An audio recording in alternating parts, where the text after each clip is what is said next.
Welcome to class with Professor Mead. This is the maltreatment of children from a historical perspective. This is the first chapter from your book that you're reading, and the book is Understanding Child Abuse and Neglect by Cynthia Cresson Tower. Our Think, Pair, Share questions, discussion questions, study guide questions for today are: what are some of the historical reasons for infanticide? What are some historical reasons for child labor? In what way are children still seen as property? How do modern sexual values act to the detriment of children today? What role do institutions play in abuse of children? We know that the SPCA and SPCC were historically linked, but do you think they have anything in common today? There is no universal operational definition for abuse and neglect today. So historical reasons for infanticide, some of them are at the core that children were seen as property, and families, specifically fathers, determine care, custody, and even if the child would live. So a few examples of this: we have Rome, Hawaii, and Germans and Native Americans. A Roman father could kill, abandon, or sell his child legally. In Hawaii, China, and Japan, female and disabled children were often killed. And Germans and Native Americans used to plunge babies into frigid water to test their survivability. So the reasons why we would do these things in our society, one is for population control. Consider that in these times, people didn't have the choice of how many children they would have. There was no contraception, or there was not reliable, well-dispersed contraception, safe contraception. So for the stability of society and for the stability of families, often those who were considered to be more of a burden would be abandoned or killed. Sometimes it could have been a more religious, cultural, social thing. It could have been for appeasements of gods or for religious, moral ideology. Those types of reasons could also result in abandonment or the killing of babies. And of course, the age-old concealment of immoral behavior. Some of the additional reasons for child labor have a lot to do historically with issues of dependence of children on their community and their family, and basically their parents and community. And in that regard, we made the assumption that parents would do what was best for their children. They had the right to do so. So children basically fare as their family see fit. For farm workers, that meant usually, lots of labor. Now, be careful about your own assumptions of labor. We tend to have a very ethnocentric view of child labor, and we sometimes forget that there's positive and negative child labor, or functions, latent functions and consequences of child labor. We often think of abuse and factory child labor, that type of thing, but we don't think about farmers and families that would work together and children that grow up learning how to run a farm and support and help maintain their family along with their parents. This makes for a strong, functional, cohesive family. And a healthy family in terms of economic reasons, right? And it's not necessarily considered a bad form of child labor. So we do want to think about that as well and our own ideas about it. Sometimes children would be put out as indentured servants. So essentially you would go to another person and they would teach you their trade or their skill. Most often, though, that they were not treated very well. They were used, to clean and cook and do some of the, the labor that other people really didn't want to do. But it could result in the positive consequence of learning a skill that would help a child survive economically in the future.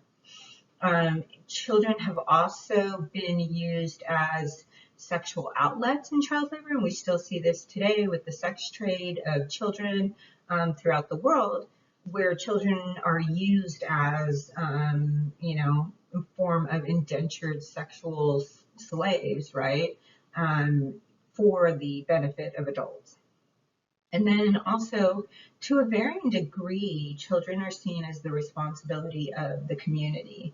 So in the United States or in Western culture, we often think of children as the responsibility of the family, right? The nuclear family. But depending on your culture and your place and the time in which you live, that idea of who's responsible for the children changes, right? It can broaden into the larger community or decrease into the nuclear family. Some of the institutionalized reasons for child labor, more on a macro level, right?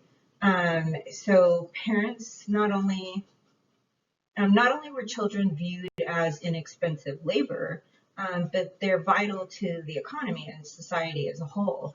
Especially during the Industrial Revolution, the labor from children provided a large chunk of our economic labor. And so children not only benefited their family theoretically, right, by being an additional source of income, but also the society as a whole.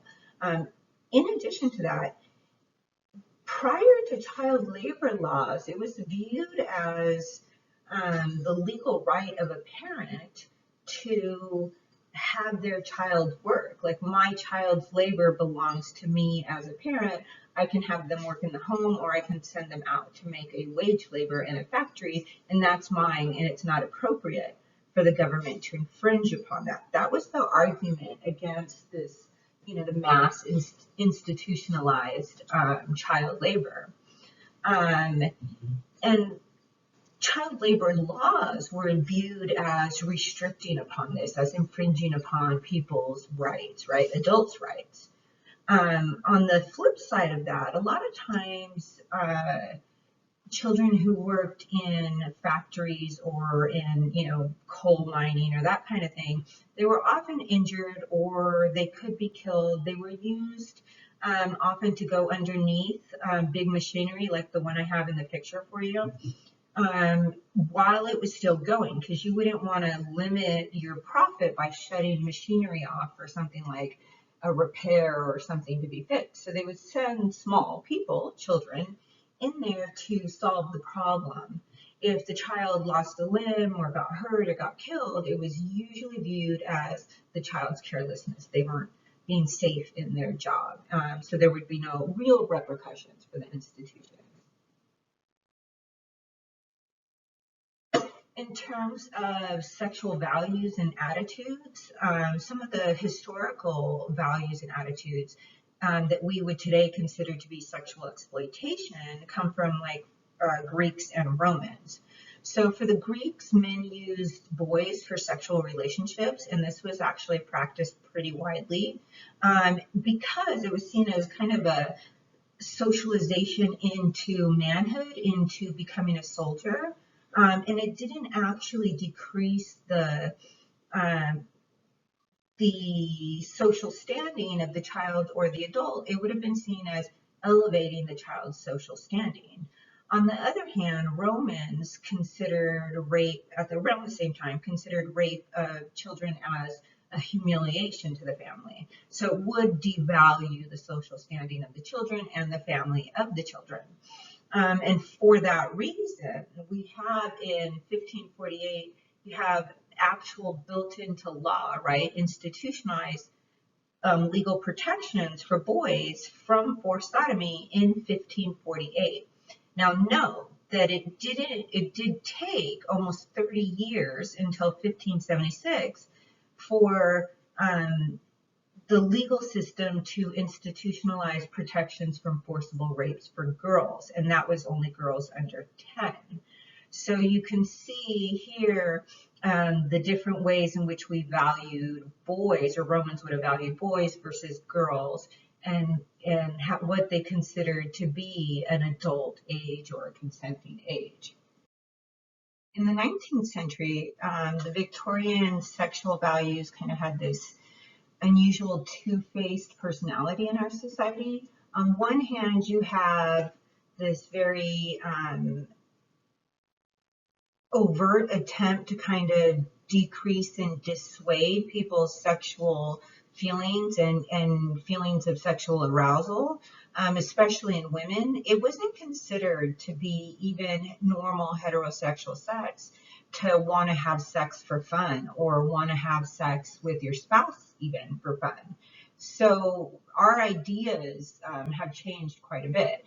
In that, they would do things like trying to remove the clitoris of little girls if they masturbated too much, or slitting the penis of little boys. If they masturbated too much, they would cut their nerves in their genitalia so that they wouldn't have as much sensation. At the same time, because, for example, married men didn't want to impose on their virtuous wives, their middle-class Victorian wives, we have sexual abuse flourish. We have sexual abuse of children flourish, and child brides become common. And even child pornography and prostitution increases significantly in this era. So you do have that dichotomy in the Victorian time. And then you have Freud come out, right, in the 19th century. And he institutionalizes some very important ideas about sexuality. He found that most of his patients at this time, almost all of them were women, and they almost all basically complained that their fathers sexually abused them. And he came to the idea that there was no way that this many fathers could be sexually abusing all these girls, and that it must have been false, that they must have not, they were hysterical, and their symptoms were derived from fantasies. And this idea that he came up with, his attitudes have significantly influenced our current denial to recognize symptoms of abuse in children. And so this idea that it's like frenzied or fake or likely to not be true comes out of the institutionalization of that idea that Freud implemented. Now we look back on it today, and we're like, okay, well, these must have been real occurrences. And it's likely that it was, because at the time when he's talking about this, fathers could have their daughters committed, and oftentimes they would have their daughters committed in their teen years, which is the time that most sexually abused children, girls and boys, are likely to act out, resist, start running away, and they're basically going to start fighting against their parent that's sexually abusing them, and they become a problem. So in that time, it's likely that a father would want to institutionalize his child, which would have been the common reaction to that. Today, we really have some of these ideas in the media of what we call like the Lolita Syndrome. So the Lolita Syndrome is an idea that a young girl can seduce an older man, and it's the fault of the young girl that the man doesn't have control over himself to be able to resist the advances of a young girl. Now, this ideology that we have in our society that we don't even often realize we're doing comes from an actual story, the novel Lolita, where a 12-year-old girl seduces a 50-year-old man, and that novel becomes a movie. The movie gets perpetuated into other movies, and then it becomes perpetuated into the belief that this idea that a young girl can seduce an older man. And we carry that forward today. We even practice what we call adultification. And if you look at the two pictures below, what you have is two examples of adultification where you have young girls dressed as adults. Sometimes you'll see childification. That's where adults dress as young girls. So what has happened is that ideology from the media has carried through into our court systems. And so in our court systems, children, especially girls, are very unlikely to be believed if they are saying they have been raped or molested, especially by their fathers.